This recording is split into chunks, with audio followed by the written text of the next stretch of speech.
How does Rebecca go from a reporter to someone along the ride to witness an incredible story? I think that Rebecca has a real, wilderness in her. She has this wanderlust that she's not allowed to kind of tap into. She's a financial journalist. She goes on this, every day kind of this interview, and she predicts it's going to go one way, and it totally flips on its head. So that's where the chance to try something different that leads her down this path and, into this group of mad people. That's the best kind of story, isn't it? The one you discover. Yeah, the romance of the unknown. I think less and less we have that because we plan so much on our phones, and we've got so much everything is structured in a different way that romance of the unknown doesn't happen as often. So therefore, it's more alluring. Indeed. Were you aware of the original story and the article in the I Wall was Street not Journal? aware, and then I spoke with everyone at New Line, and they were like, "Look, we have this script, and we'd love you to read it." And I was like, "What is it about?" They were like, "Oh, a bunch of grown men playing tag," and I was like, "Oh." And I thought it was a joke. I thought someone had just come up with it in a writer's room, and then to actually be sent the article and realize it's the true story, and that they're actually playing it now. It's happening still, and for me, it just inspired a melancholy of friendship and human connection and the desire for it. And I think that audiences, I don't know, I'd like to think that people are thirsty in an age where you don't have it as much, maybe because we're so technologically involved that you'd want to play tag and that you'd want to have fun. I think that was what drew me to it. Right. Obviously, the story revolves around these men playing a child's game and have been for 25 years. But what's the involvement of the women in the story, especially the wives and your character, Rebecca?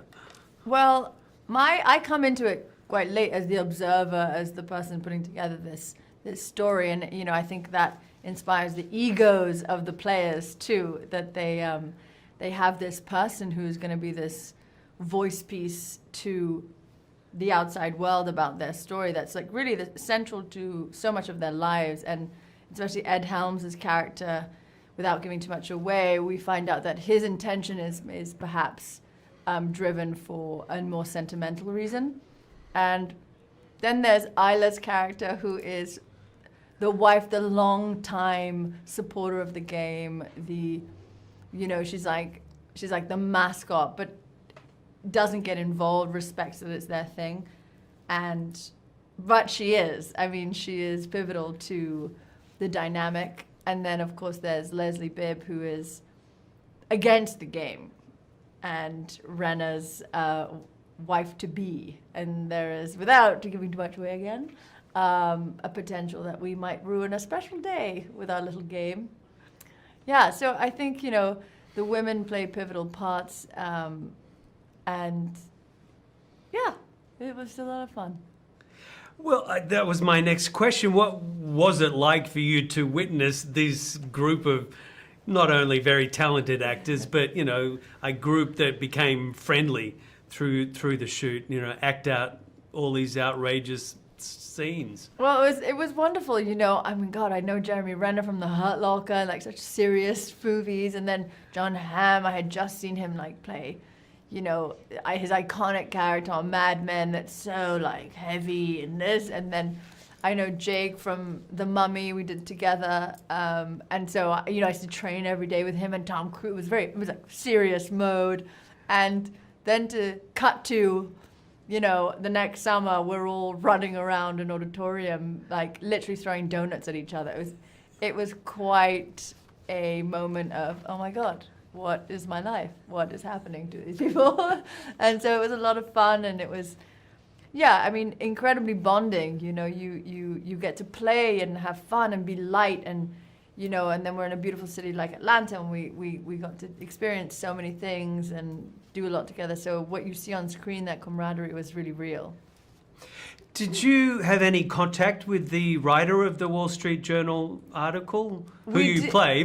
Yeah, we did. We emailed back and forth, and it was quite funny. I think the first time I had an interaction with him were his friends joking with him on Twitter, going, "Oh, the likeness between you and who's going to play you." And there was like a picture of me and him, and I thought it was so funny. And he was just like, "Yeah, well." And then it actually was through social media that I saw him first, and like we connected that way. So yeah. Good But sense. I don't think that he thought it would have. I mean, could you imagine? It was one of the most read articles of that year, and it was a front page of the Wall Street. Isn't it funny how humans we connect to the things that you would least expect? But I do think that's because there's a desire always for human connection and to do things that are supportive of each other, that are of positivity toward each other. That has now, in an age where we don't see that as much. When that's celebrated, it really resonates with people. So how much do you think this film is an ode to friendship?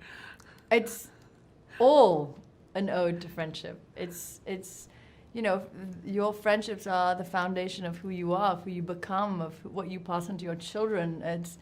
It's the reason we live, to have that kind of human connection, to celebrate that human connection, to know that you can have levels of love with people that don't have to be blood relatives, that these people come into your life as gifts. And so that's, I think, the through line to the audience is that we all have people in our lives that are like family, and they're called friends, and yeah, what they inspire in us is life-changing. So I hope that that's what they feel coming away from this movie. Then you should play tag together. You should play tag together! We should all play tag together! It's great! Hi there, I hope you liked the video. Now I have to be quick on this one as I'm trying to set a record. Did you know the shortest performance to win an Oscar for Best Supporting Actor was Anthony Quinn's 8-minute tour de force as Gauguin in the 1956 movie Lust for Life?